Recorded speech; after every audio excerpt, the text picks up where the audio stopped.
All right. Well, I feel like this is church and a bit of a revival. But not only is it church, it's Pentecostal. So that means we just gonna move where the Spirit takes us. I just want to just say what an honor it is to share this stage and to do this work with my brother and sister in social, racial, and economic justice. I thank Dr. West. I thank my sister in service, Johanna Hayes. I thank them both for their grace and for their righteous rage. And then, since this is all about black women, loving this melanin magic brown skin popping, I would like for us to just give another round of applause to the iconic black women who are under this tent and a part of this institution. Can we give it up for Dean Gay, Dean Williams, Dean Brown-Nagin, Dean Terry Long, and Professor Bellinger? Come on, stand up, y'all. You better get these roses.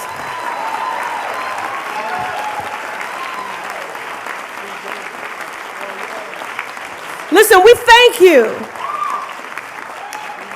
We thank each of you for assuming your rightful place as black women, as truth tellers, as justice seekers, and as table shakers. Institutions of higher learning in our world desperately need you. And we thank you and we celebrate you. And we celebrate our graduates. This is a monumental achievement. Today marks the recognition of your celebration, of your sacrifice, of your resilience, of your discipline, of your dedication to your future, to your family's future, and to our world.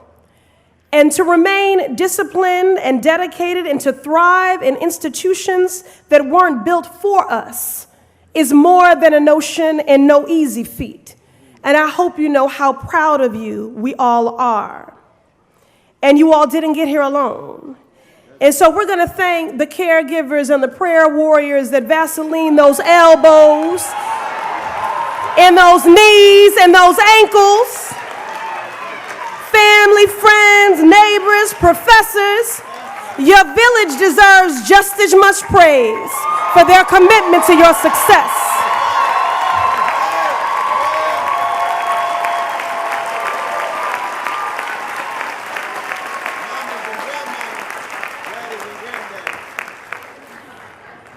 Now, you know, as black people, as black folk, the hustle is so innate to us that we forget to recognize just how far our hustle has taken us.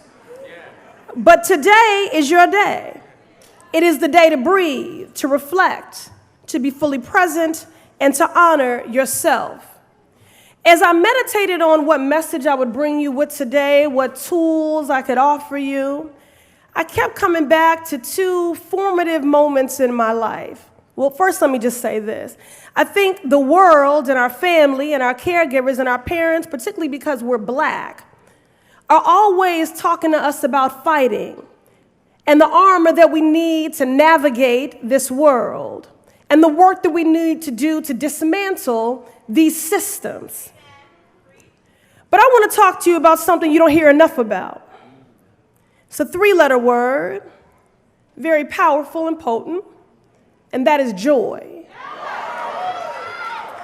Now, they talked about how when I was at Boston City Council, I did a lot of work on trauma, and I remember I was having this hearing, convening this hearing on the need to have social-emotional wellness supports in our schools because trauma is a barrier to learning, and the school psychologist said, Councilor Pressley, I thank you for your leadership in this space, but never forget that the chief combatant of trauma is to inform joy.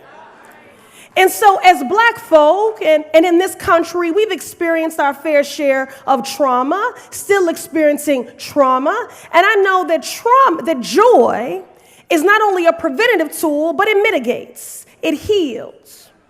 So I want to talk to you about joy. Then I was reminded of, You know, I've been fortunate to be in some rarefied spaces and meet some influencers, but I've never sought out anyone's autograph until I saw Dr. Maya Angelou. And I did seek out her autograph, and she signed the back of an envelope, and under her name, she just wrote the 3 letters, J-O-Y, exclamation point. And I wondered, for this griot, this poet, this sage, this wordsmith, out of all the words in the world that she could have put on the back of that envelope, why did she write joy? Well, I think she wrote it, and the reason I'm offering it to you and lifting it up to you today is because it is your civic duty to inform and to practice joy, both in your life and in this world, especially now, because it is an act of resistance. See, I won't let this world, and I'm not supposed to be political, but this administration that's coming for our civil liberties, that's coming for my autonomy and self-agency over my body, they won't get my joy. They won't get my joy.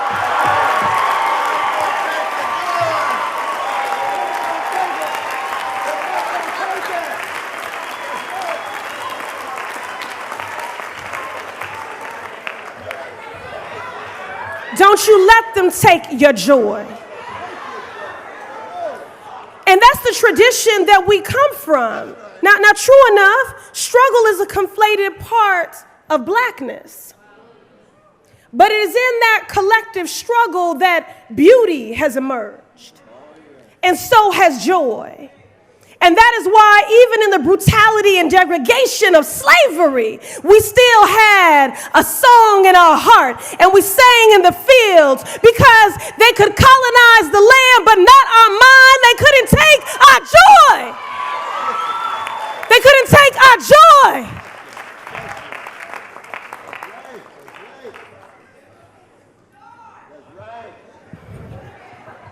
So in a country that was built by us,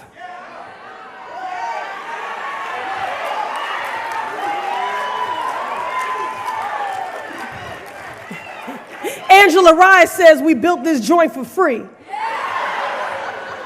So in a country that was built by us, not for us, in a country that once viewed us as 3/5 of a person, in a country which continues to legislate discrimination and oppression, we have been set up to fail. But the noblest and most courageous thing to do in the face of racism, misogyny, and bigotry, other than to fight, the noblest and most courageous thing you can do is to tap into and to practice the power of joy. True enough, we are the descendants of kings and queens. But even when we were no longer physically wearing a crown, we still wore them. We are the descendants of slaves and abolitionists, of survivors and womanists, of domestics and Pullman porters, of nurses and postal workers, of educators and engineers. Now,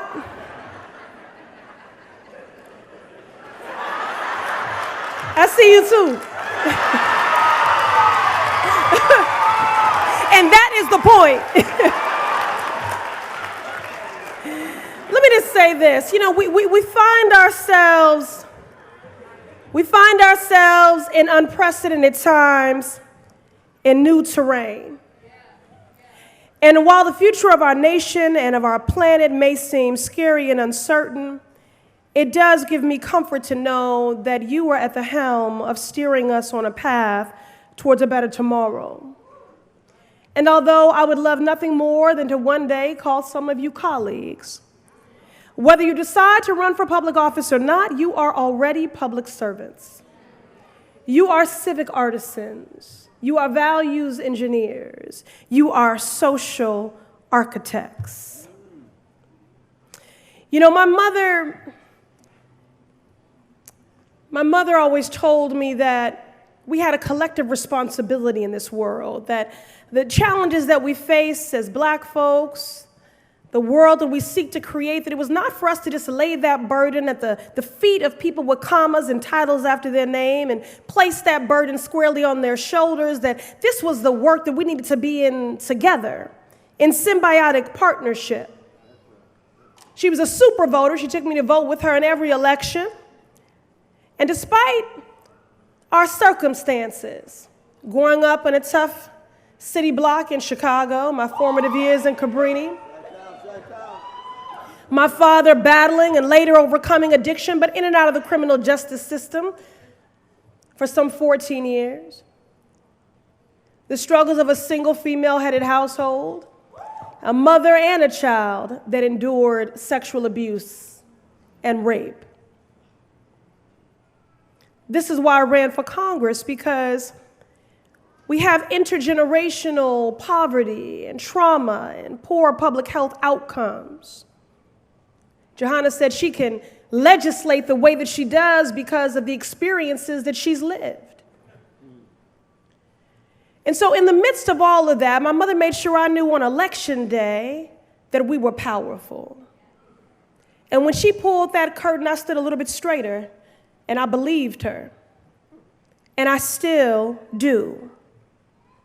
When I ran for the Boston City Council in 2009, I ran on a platform to save our girls that didn't even know they needed saving. I'm gonna tell you the truth. My home community, Black folks said, well, what are the boys that are dying on our streets? And I said, well, this is not the oppression Olympics.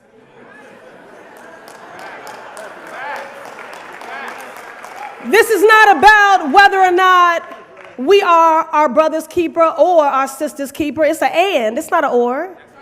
And our destinies and our freedoms are tied. And Black and brown boys are disproportionately dying on these streets, and I'm going to do something about that, but I'm going to help the mamas that are raising them too. Because girls are slowly dying because nobody sees them and they're walking these streets a shadow of their former selves. So I said, I'm going to fight for and save girls, the girls that don't even know they need saving. And I didn't run to be their voice. I ran to create space for their voice. I ran for the Boston City Council because I believe in leadership parity, because I wanted to change the narrative, because I wanted to make space for the voices ignored, left out, and left behind. I wanted to actualize a representative government, something that our framers memorialized in their Constitution. When it comes to women of color candidates and elected officials, the narrative extends far beyond breaking a glass ceiling. Women of color and Black women break concrete ceilings. And you know how we break through that concrete? We do it with seismic shifts. We were 13 points down in the polls 10 days out from Election Day, but we won by 17. Now, why is that? Because you can't poll transformation. And at this polarized inflection point in our country, we're on the precipice of transformation. And Black women are leading that change. Now, throughout my life and my personal life, my public life, people have questioned my legitimacy, my viability, my longevity, based on everything I represent, I embody, the issues I champion, how I work, what I look like, how I wear my hair. But what has kept me grounded in the work is the work. What has anchored me is the knowledge that the best policies are data-driven, and that data are the lived experiences of the people. Now, they're telling me I got to wrap it up, but hold on. Because this is just getting good. Now, during my congressional campaign last year to represent the Massachusetts 7th, not only did I face the tremendous obstacle of challenging a 20-year incumbent, but I had to constantly rebut accusations of identity politics, something that is all too often frequently lobbied against women of color. Now, let me be clear. If you had any doubt, I am Black. I am a woman, and I am unapologetically proud to be both. However, that is not the totality of my identity. So it really just gets me when pundits and analysts talk about how identity politics are ruining our nation. Identity isn't ruining our country. White supremacy and hate are ruining our country. They are so afraid of our identity and our pride that the FBI even created a category called Black Identity Extremist. That's how afraid of our pride they are. There's nothing wrong with identity. It wasn't wrong when the Commonwealth and the globe celebrated the election of the first Irish Catholic president, John F. Kennedy. If identity didn't ruin our country then, it sure as hell isn't ruining it now.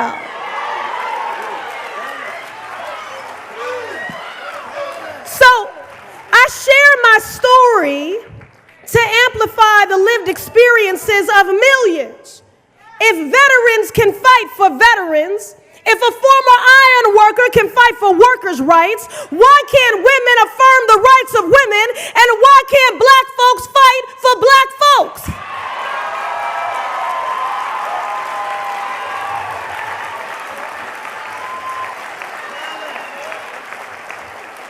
Why are identity politics a charge against us? Why must I be an apologist for fighting for visibility, for self-preservation, for advancement, and to disrupt unjust social, economic, educational, and health outcomes? I won't apologize. I am reclaiming my time.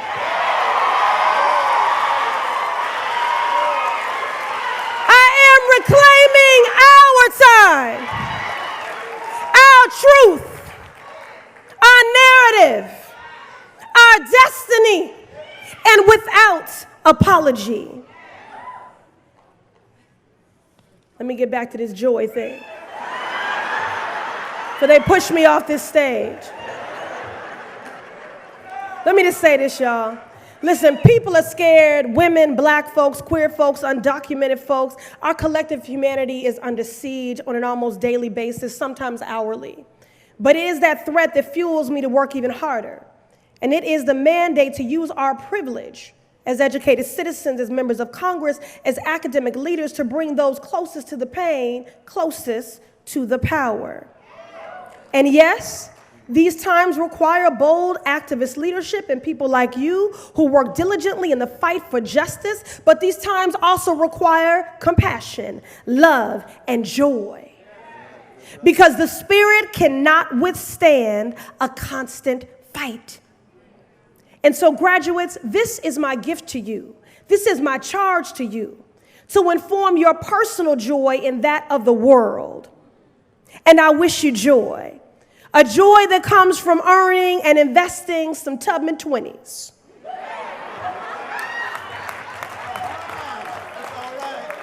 To build wealth for your family, to develop your communities, to steward social good. Graduates, I wish you the joy that comes from a chosen family you've created and a network of mentors and sponsors and confidants who remind you who you are when you are tempted to forget. Graduates, I wish you a joy that comes from your job and your work being one in the same.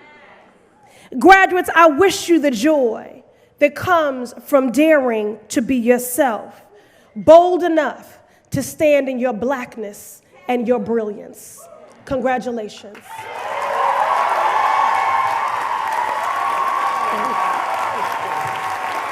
Thank you.